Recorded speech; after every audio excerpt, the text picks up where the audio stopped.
प्रिय छात्रों, आज मैं आपको indeterminate form infinity by infinity के विषय में चर्चा करूंगा। प्रीवियस लेक्चर में मैंने आपको स्पष्ट ढंग से बताया था कि 0 बाय 0 को इनडिटरमिनेट फॉर्म क्यों कहते हैं। निस्संदेह वह लेक्चर बहुत ही आपको पसंद आया होगा। आज का lecture indeterminate form infinity by infinity पर है। अब जान लें कि इनडिटरमिनेट फॉर्म में कईक हैं। देखिए उसमें है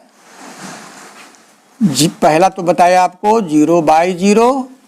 पहले आप जान लें कि कौन कौन इनडिटरमिनेट फॉर्म है जिसकी हम चर्चा करेंगे।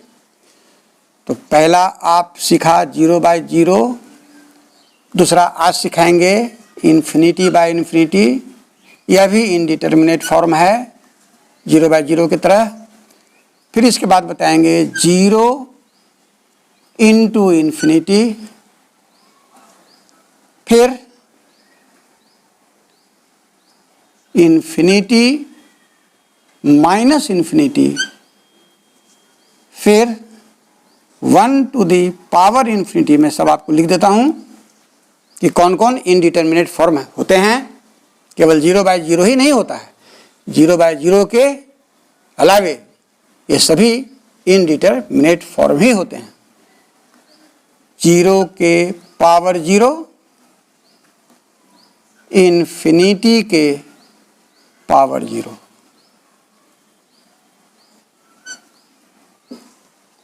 तो देखिए आपके सामने मैं रखा हूं टोटल इतने इनडिटरमिनेट फॉर्म हैं जो कैलकुलस में लिमिट चैप्टर में जब हम प्रश्नों को बनाते हैं तो यही सब इनडिटरमिनेट फॉर्म आपके सामने मिलते हैं।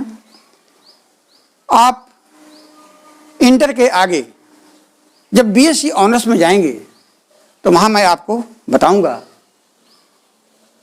कि लिमिट का सवाल इंटर में क्लास 11 में जिस मेथड से पढ़ते थे वही केवल नहीं है मेथड, वह भी बहुत इंपॉर्टेंट है आपके लिए। लेकिन बीएससी क्लास में जब आप जाएंगे तो लापिटल्स रूल के सहारे लिमिट के प्रश्नों को बनाना सिखाएंगे जो कंपटीशन के लिए बहुत ही इंपॉर्टेंट है।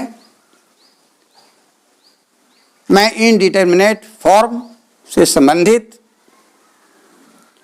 लापिटल्स रूल की चर्चा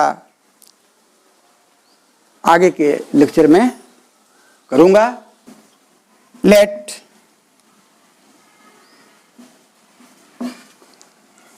infinity by infinity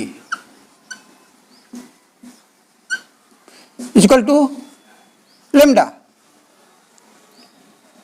equation 1,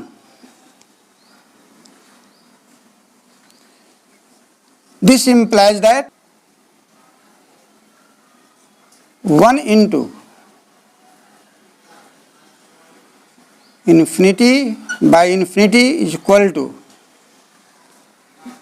1 into lambda। बोलिए ऐसा लिखा जा सकता है, कोई इसमें दिक्कत नहीं है। दोनों और 1 से गुना कर दिया, कोई दिक्कत नहीं। दिस इंप्लाइज दैट, अब देखिए ये जो है, देखिए मैं इशारा कर रहा हूं घेर के 1 बाई इन्फिनिटी। आप देख रहे हैं स्पष्ट, तो आप लिखें 1 बाई इन्फिनिटी। ये लिख रहे हैं 1 by infinity is equal to, देखिए इस 1 को यहां लिख रहे हैं राइट साइड में,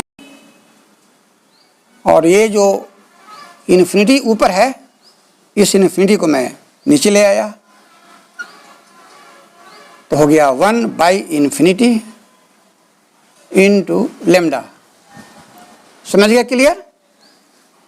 दिस इंप्लाइज दैट, आप जानते हैं 1 by infinity is equal to 0 होता है, तो यहां भी हो गया 0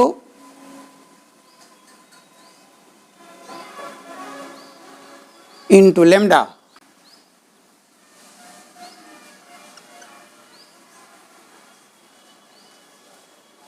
इसको इक्वेशन 2 कहें। अब देखिए आपके सामने आ गया 0 is equal to 0 into lambda.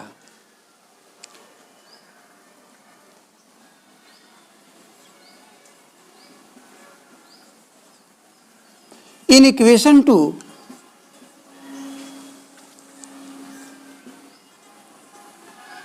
For lambda is equal to 0 we get 0 is equal to 0 into lambda की जगह पर 0 दे रहे हैं।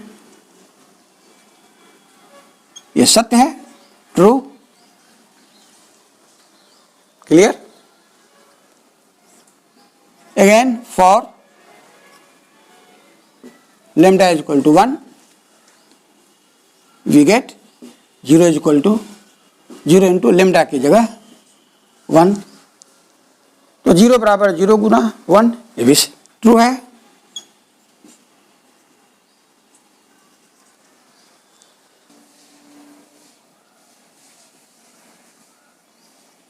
दस इस प्रकार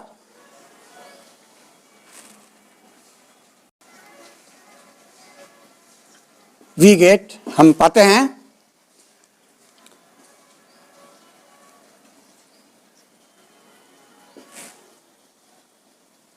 lambda is equal to 0,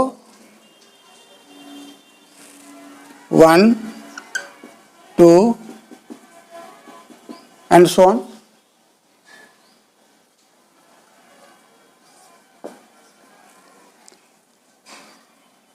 for which,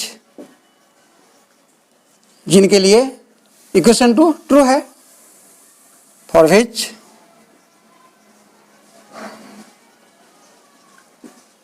equation 2 is true. तो आपने देखा कि इक्वेशन 2 लेमडा बराबर 0, 1, 2 आदि के लिए ट्रू है। इसका मतलब हुआ पहले की तरह कि इक्वेशन 2 ट्रू है लेमडा के किसी भी रियल वैल्यू के लिए, अर्थात लेमडा का वैल्यू यूनिक नहीं आया। तो लिख सकते हैं सो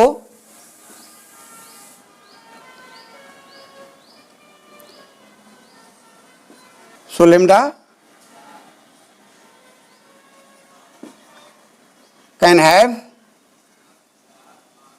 एनी रियल वैल्यू। हम लिख सकते हैं क्योंकि लेमडा के सभी रियल वैल्यूज के लिए इक्वेशन ट्रू है यहाँ। So lambda can have any real value, यानी इक्वेशन 2 को ट्रू रहने के लिए लेमडा का वैल्यू कोई भी रियल वैल्यू हो सकता है। तो लेमडा के अनेकों मान के लिए इक्वेशन 2 ट्रू है, इसलिए हम कह सकते हैं कि लेमडा का मान यूनिक नहीं है। तो नीचे लिख दीजिए hence lambda is not unique. जो मेरा प्रीवियस लेक्चर आप देखे थे, ठीक वही चीज़ यहाँ आ गया। जब मैं इसको इस ढंग से लिखा तो आपके सामने फिर वही चीज़ आ गई, 0 इज इक्वल टू 0 गुना लेमडा। 0/0 के केस में भी ही आया था, देखिए इसमें भी इसी रूप में आया। इसलिए वही डिस्कशन को यहाँ समझ लेना है और कुछ नहीं है। तो आप समझ गए, hence lambda is not unique. और जब लेमडा का वैल्यू यूनिक नहीं है, बहुत सारे वैल्यूज हैं, यूनिक नहीं है, इसलिए मैं लिखूंगा लेमडा इज इनडिटरमिनेट।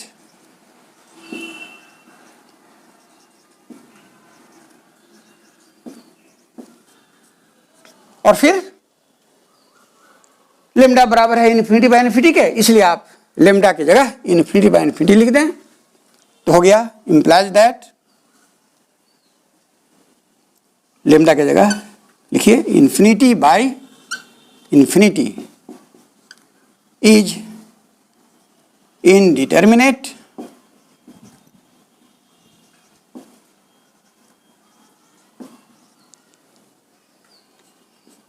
इसको ऐसे भी लिख सकते हैं, infinity by infinity is equal to indeterminate.